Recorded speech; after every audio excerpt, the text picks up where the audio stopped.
This is what happens when you drop dice into a cup of water.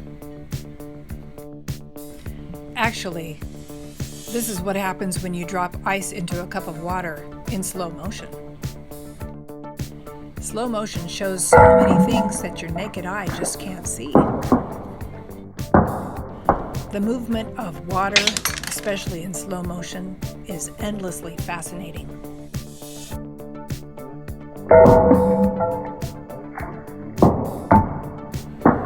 And there are thousands of ways you can think of to record water in slow motion.